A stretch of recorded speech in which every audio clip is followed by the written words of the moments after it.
The notice went up on the feed store board on a Tuesday, and by Thursday morning June Calloway had exactly 0 replies. She stood at the kitchen window of the Calloway homestead, hands wrapped around a tin cup that had gone cold while she wasn't paying attention, and stared out at the fence line sagging along the eastern pasture like a man who'd given up on standing straight. October had already bitten down hard on the Wyoming hills. The grass had gone pale and stiff, the sky the color of an old bruise, and the cattle, what was left of them after a summer of drought prices, were drifting too close to where the posts leaned. Winter had a way of turning small problems into ruinous ones out here, and June knew the language of ruin well enough by now. She had learned it the year Robert died, and again the year the creek flooded, and a third time when the buyers in Cheyenne dropped their prices and she'd had to sell half the herd just to keep the note paid. She was not a woman who leaned into self-pity. She had a strong jaw and steadier hands than most men she'd met, and she had kept this 160 acres running for 3 years on her own, which was something. But a fence line that wouldn't hold was a different kind of problem. Posts needed setting before the ground froze solid. Wire needed stringing. Staples needed driving. And the work required 2 sets of hands, not because she couldn't do any piece of it alone, but because you cannot hold a post plumb and tamp the dirt around it at the same time, unless you've grown a third arm, which June had not.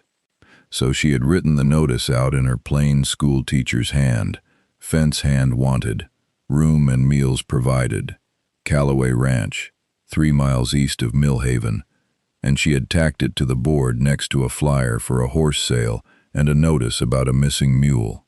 And nothing had come of it. She set the cold cup in the basin, pulled her coat from the peg by the door, and went outside to look at the fence again, as if looking at it hard enough might straighten it by force of will.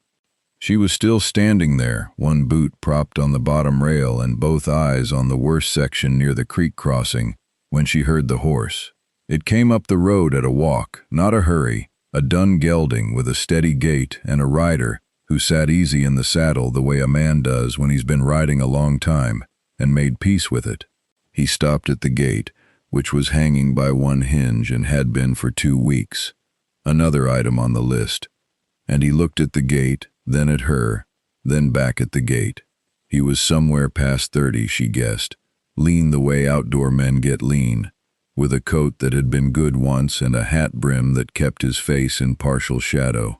He had a bedroll tied behind the saddle and a worn leather saddlebag, and the general look of a man who owned what he carried and carried what he needed and nothing extra. "This the Calloway place?" he said. His voice was low and unhurried, the kind that didn't waste itself on extra words. "It is," June said. She did not move from her spot on the fence rail. She had learned, in the years since Robert, to let men come to the point at their own pace or go away at it. But either way, she wasn't going to make it easier by filling the silence for them. He looked at the gate again. He swung down from the saddle in one motion, looped his reins over a post that was still standing, and crouched down to look at the hinge. He turned it over in his hand, examined where the screw holes had stripped out of the old wood, and set it back. Then he stood. "I saw the notice," he said, "at the feed store." "The notice said fence hand," June said. "That's what I am," he said. There was no boast in it. It was just a statement of fact, the same as saying the sky was overcast or the ground was hard. "What's your name?" she asked. "Jonas," he said. "Jonas Hale." She studied him the way you study a piece of ground before you decide whether to trust your weight to it.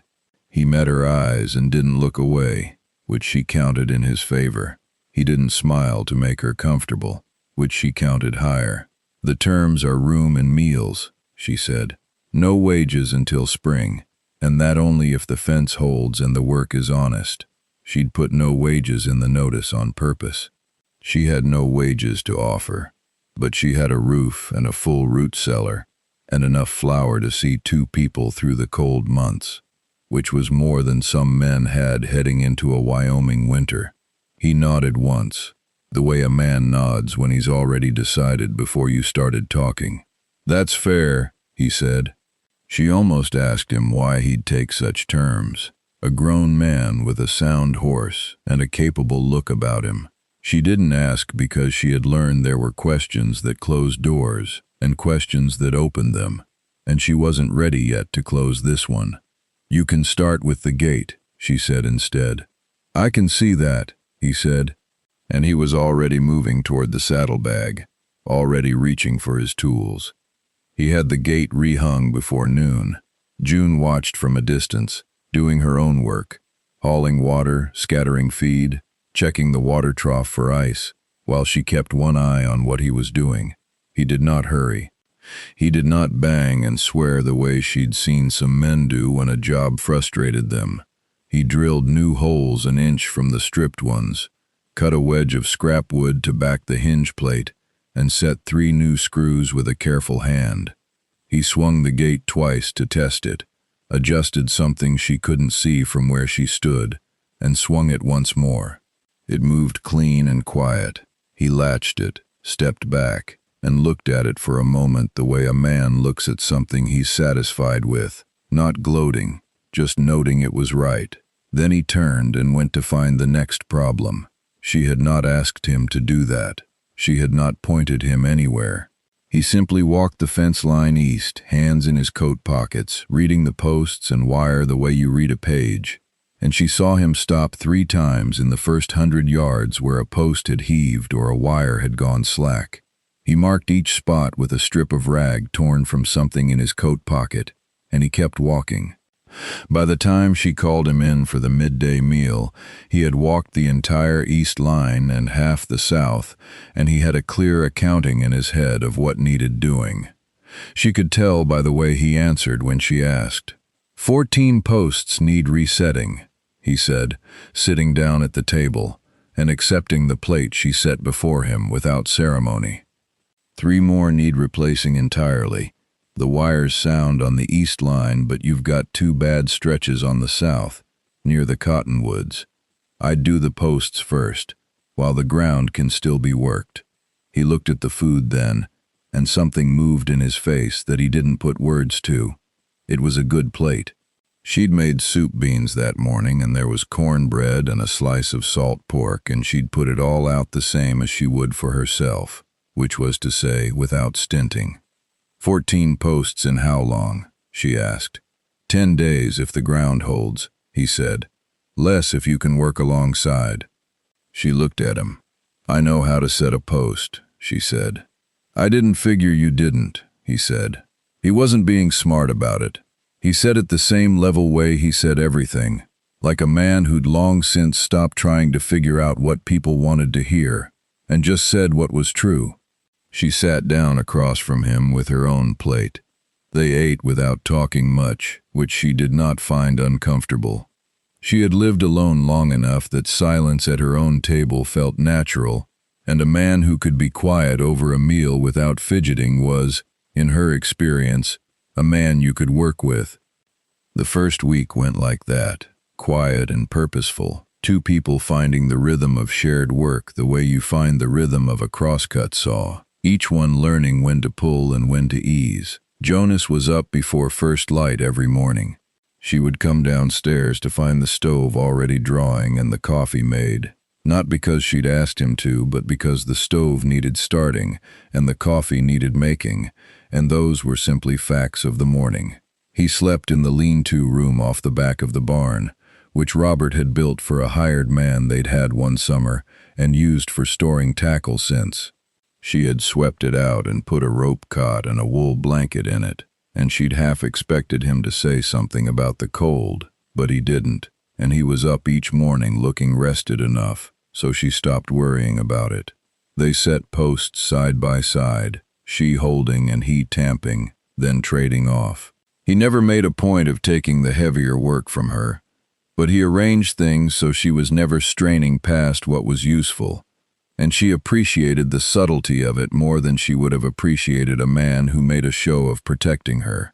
On the fourth day, while they were working close to the creek, she asked him where he'd come from. Colorado, he said. Before that, Kansas. What kind of work? He tamped the post twice before answering. Whatever was needed, he said.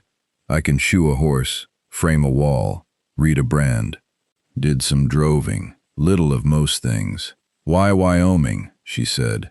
He set the tamping bar down and looked at the hills to the north.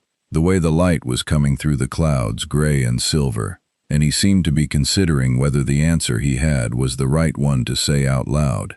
Needed to stop moving, he said, at last.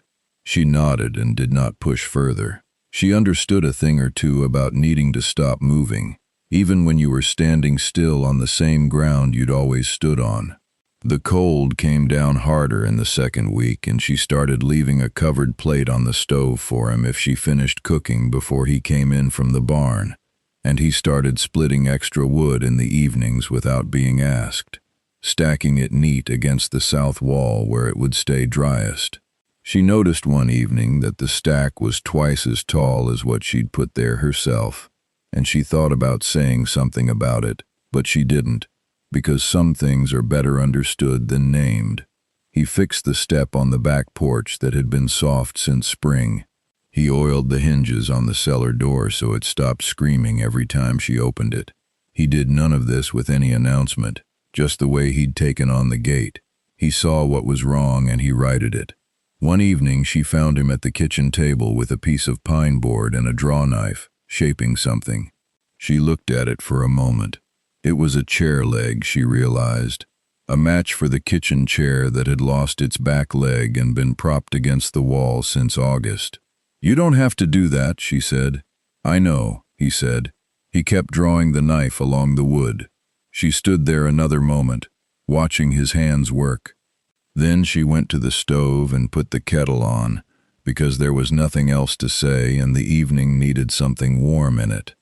By the time they reached the south fence line and the bad stretches near the cottonwoods, October had become November, and the cold had a new quality to it, a weight that pressed down in the early morning and didn't fully lift until afternoon.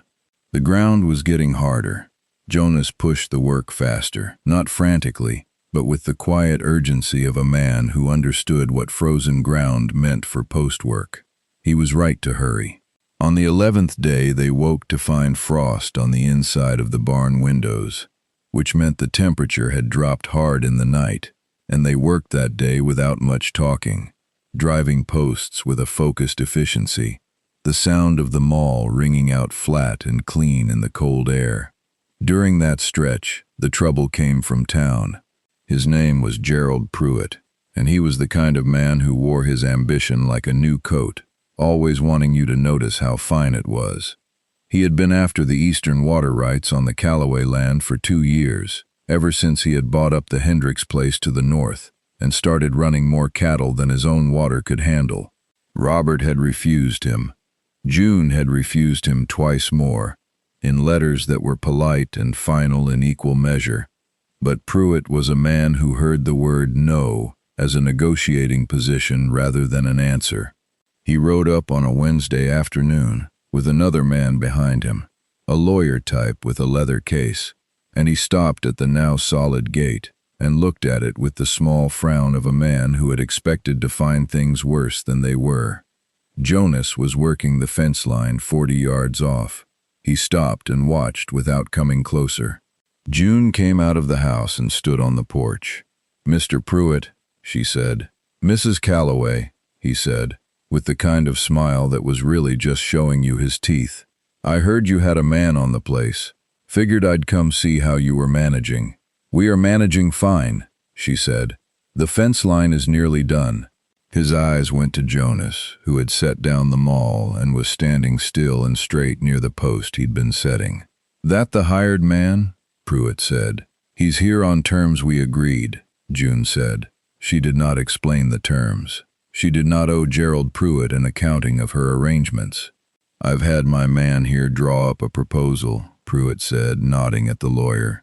"For the water rights. A fair price, I'd say. And a sight better than you trying to hold this place alone through another winter."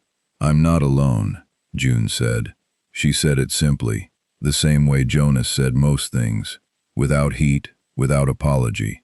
Pruitt looked at her for a long moment, then back at Jonas, who had walked the 40 yards without anyone asking him to, and was now standing a few feet off the gate, not threatening, just present, the way a fence post is present, quietly and completely in the way of something passing through.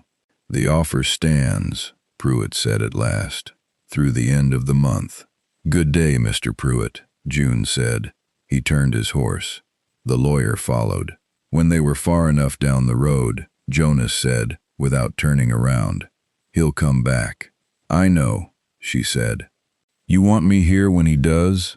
She looked at the straight line of his back, the way he stood with his weight easy and his hands at his sides. "Yes," she said, "I do." He picked up the maul and went back to the post. The fence was finished on the 15th day of November. June walked the full line that morning, from the gate on the road all the way around the eastern and southern boundaries and back, testing posts with her hands, checking wire with her eyes. Every post stood true. Every line of wire ran taut and even. The work was as good as any she had seen, better than some she had paid for. She came back to the yard to find Jonas loading his tools into the saddlebag with the deliberate care of a man who is packing to leave. Her stomach dropped in a way that surprised her, a quick, physical thing, like missing a step in the dark. "What are you doing?" she said. He looked up from the saddlebag. "Fence is done," he said. "Terms were fence and meals. Fence is done." "The terms were room and meals," she said. "Through winter." He paused. "You said until spring," he said. "If the fence holds." "The fence holds," she said. He looked at her. She looked back. A magpie called from the cottonwoods, and the wind came off the hills, and the cold pressed down on both of them, and neither of them looked away. "There's other work," she said.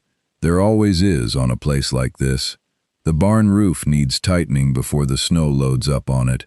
The cellar door frame is going soft. There's 100 things." He was quiet for a moment. Then he said, "Mrs. Calloway." She waited. He seemed to be choosing words with the same care he chose tools, picking up each one and setting it back until he found the right one. "This arrangement," he said. "What we agreed." "Yes," she said. "I want to say something about it that I didn't say at the start." Her chin came up slightly. "Say it then." "I didn't come here just for the roof and the meals," he said. "I came because I saw the notice, and I thought, there's a woman who says plainly what she needs and offers plainly what she has. And I thought I'd like to work for a person like that." He stopped. The magpie called again. "I'd like to stay," he said, "if the terms can stretch." "To what?" she said. Her voice was even. She was proud of how even it was. "To permanent," he said.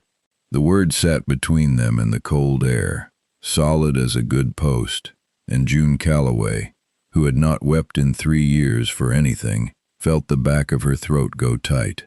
"That's a different arrangement," she said. "It is," he agreed. "I know you'd need time to think on it." "I would," she said, "and I'd need to know a person better before I made that kind of agreement." "That's fair," he said. "Then stay," she said. "For now, stay, and we'll see what we see." He took his tools back out of the saddlebag. He set them on the porch step in a neat row. Then he looked at the barn roof and said, "I'll start up top before the light goes." She watched him go, this man who fixed things without being asked, and said hard truths without cruelty, and asked for permanence, the way you ask for something you're prepared to be told no, with dignity and without pleading. She went inside and stood in the kitchen, and after a moment she took down 2 cups instead of 1. Pruitt came back on a Thursday, 2 days before Thanksgiving, as Jonas had said he would. He came with 3 men this time, not the lawyer, different men, the kind hired for presents rather than paperwork.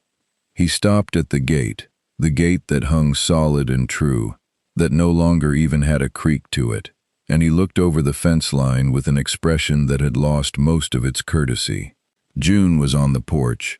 Jonas came from the barn and stood in the yard, and she noticed that he had positioned himself where he could see both the gate and the road past it, the way a man does who is thinking clearly about more than one thing at once. "I've come for an answer," Pruitt said. "You have it," June said. "The land and the water rights are not for sale. Not now, not in the spring, not at any price you're likely to offer." Pruitt's eyes moved to Jonas. "Your man tell you to say that?" "No man tells me what to say on my own land," she said. Pruitt leaned forward in the saddle. "It's a hard country for a woman alone," he said. Jonas stepped forward, one step, not toward Pruitt, but to June's left, close enough that she could feel the warmth of him at her shoulder. "She's not alone," Jonas said. It was the same thing she had said the first time, and yet the way he said it made it land differently, like a plank set across a gap, like something you could stand on. Pruitt looked at both of them for a long moment, the way men look when they are recalculating. Then he said, "I'll find another way to the water." "You'll find it doesn't go through my land," June said. He turned and rode out, his 3 men behind him, and the gate held when they went through it, and it held after they were gone, and the fence line stood unbroken, east and south, and the cattle moved quietly in the pasture, and the sky above the Calloway place was wide and cold in theirs. Jonas stood beside her until the riders were small on the road and then gone. "He won't come back to cause trouble," he said. "Not legal trouble, anyway. A man like that prefers to win without a witness." "Are you a good witness?" she asked, half teasing. The first time in days she'd had the lightness for it. He turned and looked at her, and the corner of his mouth moved, the most he ever gave to a smile, but genuine, reaching his eyes. "I'm a fair one," he said. She turned to go inside, and then she stopped. "Jonas," she said. He waited. "Thank you," she said, "for staying." He held her gaze for a moment that was quiet and full, the way a good room is full when there is warmth in it and nothing missing. "Thank you for asking me to," he said. The winter settled in properly after that, the kind of Wyoming winter that tests the work you've done in autumn and tells you honestly whether it was good enough. The fence held, the barn roof held, the cellar door swung clean on its oiled hinges. They kept the rhythms they had built, the stove lit before dawn, the meals shared without ceremony, the evenings quiet and companionable, and slowly, the way ice thaws, not all at once but from the edges in, the shape of the thing between them changed. He carved the chair leg and fitted it, and the chair sat level again at the kitchen table.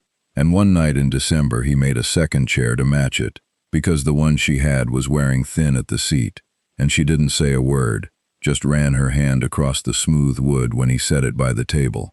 In January he asked her about Robert, and she told him, simply and without falling apart, the way you tell a story that has had time to become your own instead of just your grief. He listened the way he did everything, fully and without fidgeting, and when she was done he said, "He sounds like a man worth missing," and she said, "He was," and that was all that needed saying. She asked him in February what he'd been looking for when he was moving from Colorado to Kansas and back again.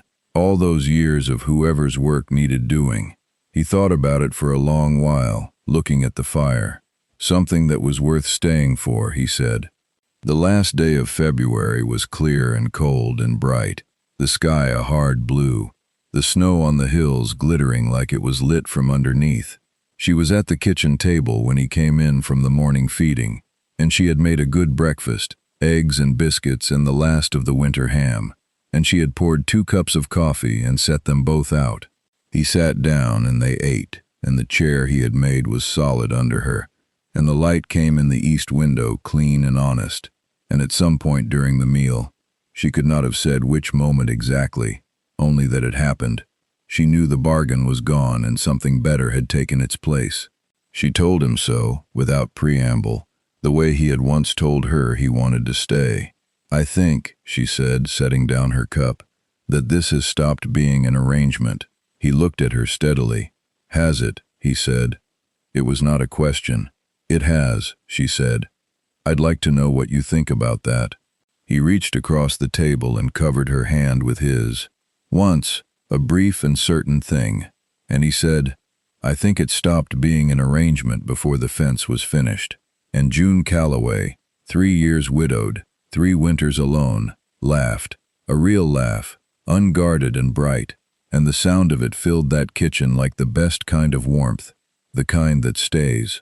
They married in the spring, before the preacher in Millhaven, with 2 witnesses from town and a gate that hung straight on the Calloway Road, and Jonas Hale, who had never asked for pay, built a second shelf in the kitchen for no reason he named, and June put her good cups on it, both of them, side by side, and that was the whole of what they needed to say. There are loves that announce themselves, and loves that arrive quietly, through a hinge oiled and a post set true, and a chair made to last. This was the second kind. It was the better kind. Friend, here is what this old story asks you to carry with you tonight. The most lasting thing a person can offer another is not grand words or promises spoken loud. It is showing up on a cold morning and doing what needs doing, and then doing it again tomorrow. June and Jonas never said the word love before they had already built a life with it, act by act, day by day, the same way a good fence is built, one post at a time, each one set plumb, each one meant to hold. If this story settled warm around you the way a wool coat settles in the cold, would you tell me in the comments what you think makes a love like that real? Is it the staying, the doing, or something else you've found in your own life? Subscribe if you'd like more tales from the old frontier, where people built something out of what they had, and found in it more than they bargained for. Good night, God bless, and keep your gate hinges oiled.